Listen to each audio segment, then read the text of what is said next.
नमस्कार। औद्योगिक प्रशिक्षण संस्थानों के व्यवसाय आशुलिपि हिंदी के विषय सैद्धांतिक के पाठ्यचर्या में अंकित प्रसंग आशुलिपि में न आंकड़े था ल आंकड़े का प्रयोग पर आज मैं आपको प्रशिक्षण प्रदान करूंगा। सबसे पहले हम न आंकड़े के प्रयोग पर आते हैं। आशुलिपि में न आंकड़े का प्रयोग कैसे किया जाता है इसके बारे में आज हम देखेंगे। अब पॉइंट पे आते हैं। जिस तरह किसी व्यंजन में बाएं से दाहिनी तरफ का घुमावदार आंकड़ा लगाने से त बनता है, उसी तरह यदि दाहिने से बाएं की तरफ घुमावदार एक छोटा सा आंकड़ा व्यंजन की सरल रेखा के अंत में लगाया जाए तो न बनता है। जैसे अगर हमको पौना लिखना है तो सबसे पहले हम प लिखेंगे और उसके बाद दाहिने से बाएं की तरफ एक छोटा सा घुमावदार आंकड़ा लगाएंगे जो नौ को प्रदर्शित करेगा। इस प्रकार हम पौना लिख देंगे। अगर हमको रौना लिखना है तो सबसे पहले हम र लिखेंगे और उसमें दाहिने से बाएं की तरफ न आंकड़ा लगाएंगे, तो इस प्रकार हमारा रौना हो जाएगा। ठीक उसी प्रकार हम खौना भी लिख देंगे और उसी प्रकार हम गौना भी लिख देंगे। अब हम नेक्स्ट पॉइंट पे आते हैं। जैसे वक्र रेखा में यह आंकड़ा उसके अंत में अंदर एक छोटे से घुमाव के रूप में लगाया जाता है। इसके और त आंकड़े में केवल इतना ही अंतर होता है कि त के आंकड़े में एक छोटा सा हल्का लंबाकार डैश लगा रहता है और न के आंकड़े में कोई डैश आदि नहीं रहता है। जैसे दाना हमको लिखना है तो सबसे पहले हम द लिखेंगे और उसके अंदर ही न आंकड़े का घुमावदार आंकड़ा लगाएंगे तो हमारा दाना हो जाएगा। और उसी प्रकार हम शौना लिखेंगे। सबसे पहले स लिखेंगे और उसी में स के निचले वाले हिस्से में ही न आंकड़े को हम घुमाकर लगा देंगे। ठीक उसी प्रकार लौना अगर हमको लिखना है तो हम ल लिखेंगे और ल लिखने के बाद हम क्या करेंगे कि ऊपर की तरफ अंदर ही एक घुमावदार आंकड़ा लगा देंगे जो हमारा लौना हो जाएगा। इसी प्रकार अब हम आते हैं नेक्स्ट पॉइंट पे।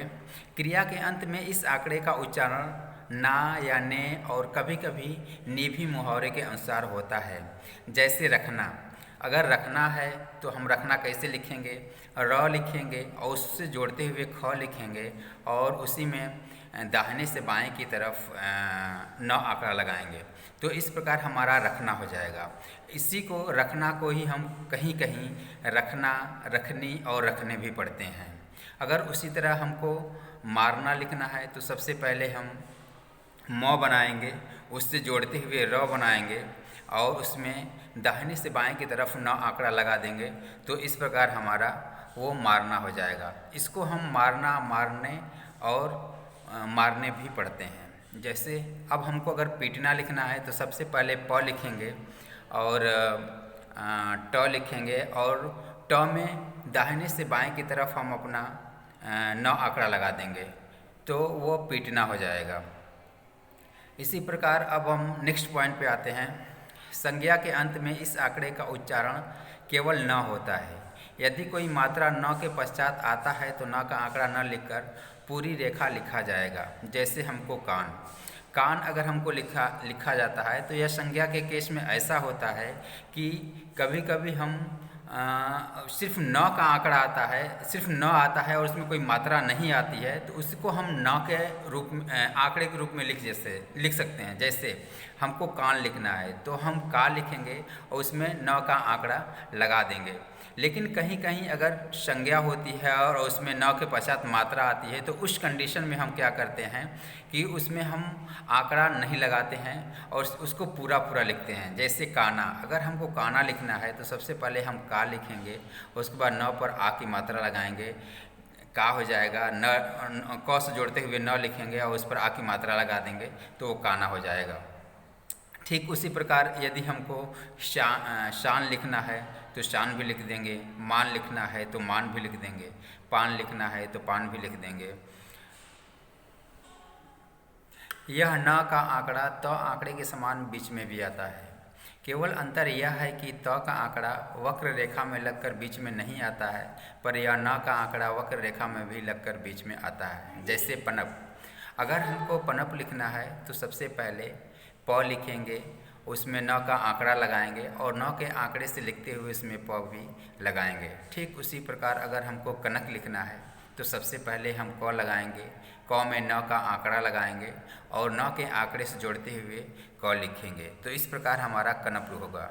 अगर हमको चनप लिखना है तो सबसे पहले हम च बनाएंगे और च में ही हम न का आंकड़ा लगाएंगे और उस आंकड़े से जोड़ते हुए प लिखेंगे। तो इस प्रकार हमको हमारा प हो गया। अगर हमको तनन लिखना है तो सबसे पहले हम त लिखेंगे और त में ही नीचे की तरफ न आंकड़ा लगाते हुए न लिखेंगे। तो इस प्रकार हमारा तनन हो गया। अगर शनन लिखना है तो स लिखेंगे और श के अंदर ही न आंकड़ा लगाएंगे और उस आंकड़े से जोड़ते हुए फिर हम पूरा न लिखेंगे। तो इस प्रकार हमारा शनन हो गया। इसी तरह हम शनर भी लिख देंगे और इसी तरह हम लनर भी लिख देंगे। जब यह आंकड़ा किसी व्यंजन की दो रेखाओं के बीच में आता है तो इसका अर्थ केवल न होता है और मात्रा आदि अगली रेखा के पहले नियमानुसार लगाई जाती है। जैसे पंसारी, अगर हमको पंसारी लिखना है तो क्या करेंगे, हम सबसे पहले प बनाएंगे, प में ही न आंकड़ा लगाएंगे और उसके बाद न आंकड़े से जोड़ते हुए श लिखेंगे और उसके बाद स से जोड़ते हुए र लगा देंगे और नियमानुसार मात्रा लगा देंगे। तो इस प्रकार हम पंसारी लिख देंगे। अगर हमको बनिज लिखना है तो सबसे पहले हम ब लिखेंगे और उसके बाद ब से जोड़ते हुए न आंकड़ा लगाएंगे और न आंकड़े से जोड़ते हुए लिख देंगे। तो इस प्रकार हमारा आंकड़ा हो जाएगा। इसी प्रकार अगर हमको बनेठी लिखना है तो बनेठी लिखना है तो सबसे पहले हम ब लिखेंगे, उसके बाद उससे न आंकड़ा दाहिने से बाएं की तरफ न आंकड़ा लगाएंगे और उस न आंकड़ा से जोड़ते हुए हम ठ बनाएंगे। तो इस प्रकार हम बनेठी लिख देंगे। उसी प्रकार से हम चुनादानी भी लिख देंगे और इसी प्रकार से हम तान्ना भी लिख देंगे। अब नेक्स्ट पॉइंट पे आते हैं। बीच में जब न आंकड़े के साथ दूसरा अक्षर सरलतापूर्वक न मिल सकता हो या जब प्रवाह में रुकावट का डर हो तो बीच में न का आंकड़ा न लिखकर पूरा न लिखना चाहिए। जैसे खनिज जब हम लिखते हैं तो इस बात का ध्यान देते हैं कि हम ख, न और ज लिखें। तो इस प्रकार हमारा खनिज हो जाता है। और अगर हमको पानदान लिखना है तो सबसे पहले हम प लिखेंगे और उसमें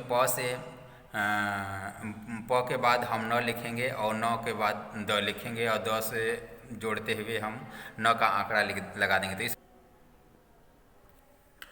इस प्रकार अब हम आशुलिपि में ल आंकड़े का प्रयोग पर आप लोगों को बताएंगे कि आशुलिपि में ल आंकड़े का प्रयोग कैसे किया जाता है, ल आंकड़ा कैसे लगाया जाता है। इसके विषय में मैं आज आप लोगों को विधिवत बताऊंगा। तो अब पॉइंट पर आते हैं। सबसे पहले जो आंकड़ा सरल रेखा के आरंभ में बाएं से दाहिने की ओर लिखे जाने पर र लटकन रेफा या रे की मात्राएं प्रकट करता है, वही आंकड़ा यदि दाहिने से बाएं को लिखा जाता है तो ल प्रकट करता है।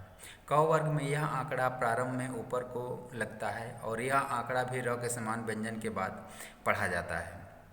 जैसे पल, अगर हमको पल लिखना है तो सबसे पहले हम क्या करेंगे कि दाहिने से बाएं की ओर हम ल आंकड़ा लगाएंगे और आंकड़ा से जोड़ते हुए हम प लिख देंगे तो हमारा पल हो जाएगा। ठीक उसी प्रकार हम टल लिखेंगे, दाहिने से बाएं की तरफ हम ल आंकड़ा लगाएंगे और ल आंकड़ा से जोड़ते हुए ट लिखेंगे तो हमारा टल हो जाएगा।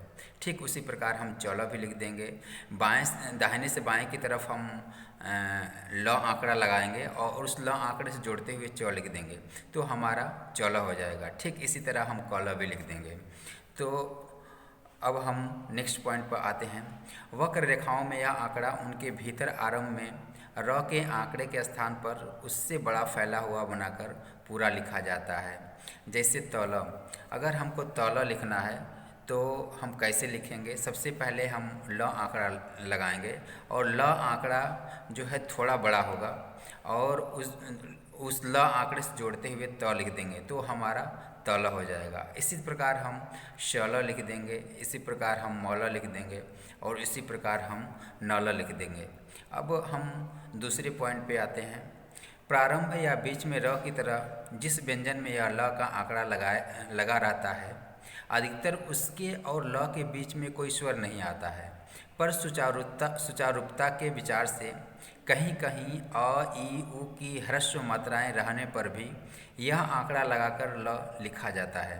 जैसे पौल, अगर हमको पौला लिखना है या बौला लिखना है तो सबसे पहले हम कैसे लिखेंगे, प लिखेंगे, ल का आंकड़ा बनाएंगे दाहिने से बाएं की तरफ और उस ल के आंकड़े से जोड़ते हुए प लिखेंगे तो हमारा पल हो जाएगा। ठीक इसी प्रकार हम बल लिख देंगे और बल लिख देंगे और इसी प्रकार हम बिल भी लिख देंगे, इसी प्रकार हम मल भी लिखेंगे, चल भी लिखेंगे, इसी प्रकार हम कलकल भी लिख देंगे और इसी प्रकार हम दलदल भी लिख देंगे। उसके बाद नेक्स्ट पॉइंट पे आते हैं। र के आंकड़े के भांति ल का आंकड़ा भी य, र, ल, व और ह में नहीं लगता, यानी र के आंकड़े की भांति ल आंकड़ा भी व्यंजन य, र, ल, व और ह में नहीं लगता है। नियमानुसार आदि और मध्य में कहीं पर भी जो मात्रा व्यंजन के पहले आती है वह व्यंजन के पहले और जो मात्रा व्यंजन के बाद आती है वह ल के बाद पढ़ी जाती है, क्योंकि व्यंजन और ल के बीच कोई मात्रा नहीं आती है। ह्रस्व स्वर अ, ई, उ की जो मात्रा आती है वह लगाई नहीं जाती है और आप ही पढ़ी जाती है। जैसे हमको अचल लिखना है तो सबसे पहले हम अ लिखेंगे और च लिखेंगे और ल का आंकड़ा लगाएंगे तो हमारा अचल हो जाएगा। ठीक उसी प्रकार हम अकल लिख देंगे, ठीक उसी प्रकार हम छिलका लिख देंगे, उसी प्रकार हम मुल्क लिख देंगे, उसी प्रकार हम पल भर लिख देंगे। इस प्रकार हम नेक्स्ट पॉइंट पे आते हैं।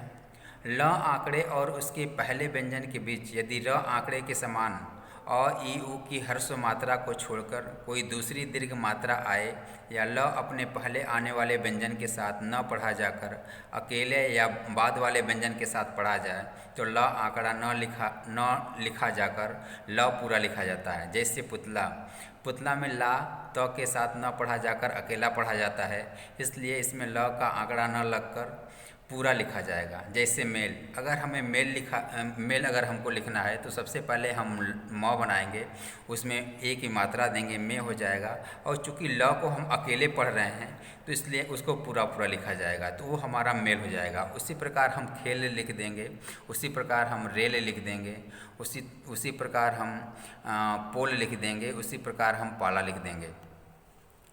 तो जैसा पहले बताया जा चुका है कि त वर्ग और स के दाएं बाएं दोनों तरफ लिखे जाते हैं और इसलिए ल का आंकड़ा भी दोनों तरफ लगता है। जैसे तल, दल, शल कि हम तल कैसे लिखेंगे, दल कैसे लिखेंगे, शल कैसे लिखेंगे, इस प्रकार हम तल, दल, शल लिख लेंगे।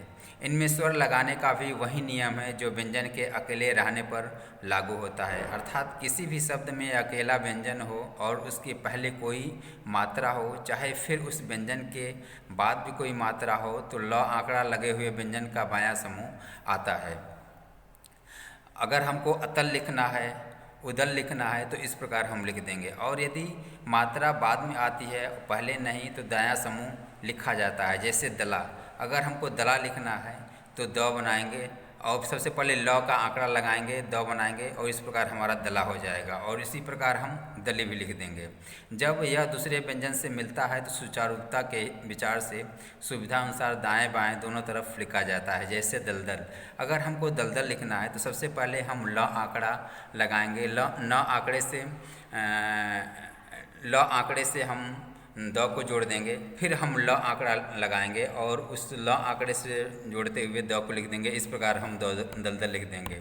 अगर हमको कौशल लिखना है तो उसी प्रकार हम कौशल भी लिख देंगे, स्पेशल भी लिख देंगे और पैदल भी लिख देंगे। तो इस प्रकार आज आप लोगों ने देखा कि मैंने आप लोगों को आशुलिपि में न और ल आंकड़े के बारे में बताया। आज मैंने आशुलिपि में आप लोगों को न आंकड़े और ल आंकड़े पर आपको प्रशिक्षण प्रदान किया। आशा है आपको यह प्रशिक्षण भविष्य हेतु मददगार होगा। धन्यवाद।